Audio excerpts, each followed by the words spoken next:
क्या आपको पता है, पवन पुत्र हनुमान बाल ब्रह्मचारी थे, लेकिन मकर ध्वज को उनका पुत्र कहा जाता है। वाल्मीकि रामायण के अनुसार लंका जलाते समय आग की तपिश के कारण हनुमान जी को बहुत पसीना आ रहा था। इसलिए लंका दहन के बाद जब उन्होंने अपनी पूंछ में लगी आग को बुझाने के लिए समुद्र में छलांग लगाई तो उनके शरीर से पसीने की एक बड़ी सी बूंद समुद्र में गिर पड़ी। उस समय एक बड़ी मछली ने भोजन समझ वह बूंद निगल ली। उसके उदर में जाकर वह बूंद एक शरीर में बदल गई। एक दिन पाताल के असुरराज अहिरावण के सेवकों ने उस मछली को पकड़ लिया। जब वे उसका पेट चीर रहे थे तो उसमें से वानर की आकृति का एक मनुष्य निकला। वे उसे अहिरावण के पास ले गए। अहिरावण ने उसे पातालपुरी का रक्षक नियुक्त कर दिया। यही वानर हनुमान पुत्र मकरध्वज के नाम से प्रसिद्ध हुआ। जब राम रावण युद्ध हो रहा था तब रावण की आज्ञानुसार अहिरावण राम लक्ष्मण का अपहरण कर उन्हें पातालपुरी ले गया। उनके अपहरण से वानर सेना भयभीत अब शोकाकुल हो गई, लेकिन विभीषण ने यह भेद हनुमान के समक्ष प्रकट कर दिया। तब राम लक्ष्मण की सहायता के लिए हनुमान जी पातालपुरी पहुंचे। जब उन्होंने पाताल के द्वार पर एक वानर को देखा तो वे आश्चर्यचकित हो गए। उन्होंने मकरध्वज से उसका परिचय पूछा। मकरध्वज अपना परिचय देते हुए बोला, मैं हनुमान पुत्र मकरध्वज हूँ और पातालपुरी का द्वारपाल हूँ।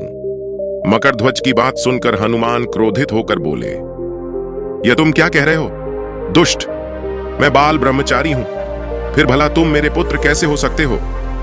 हनुमान का परिचय पाते ही मकरध्वज उनके चरणों में गिर गया और उन्हें प्रणाम कर अपनी उत्पत्ति की कथा सुनाई। हनुमान जी ने भी मान लिया कि वह उनका ही पुत्र है, लेकिन यह कहकर कि वे अभी अपने श्री राम और लक्ष्मण को लेने आए हैं। जैसे ही द्वार की ओर बढ़े वैसे ही मकरध्वज उनका मार्ग रोकते हुए बोला, पिताश्री, यह सत्य है कि मैं आपका पुत्र हूँ, लेकिन अभी मैं अपने स्वामी की सेवा में हूँ, इसलिए आप अंदर नहीं जा सकते।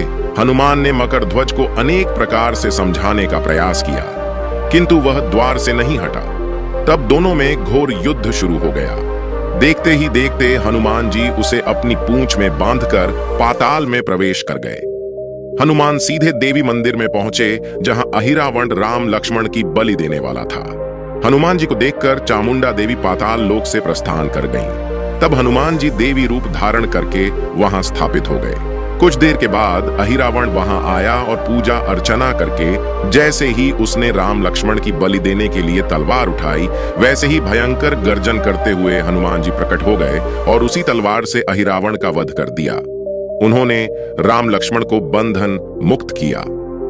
हनुमान ने मकरध्वज का परिचय देकर उसे बंधन मुक्त कर दिया। मकरध्वज ने श्री राम के समक्ष सिर झुका लिया।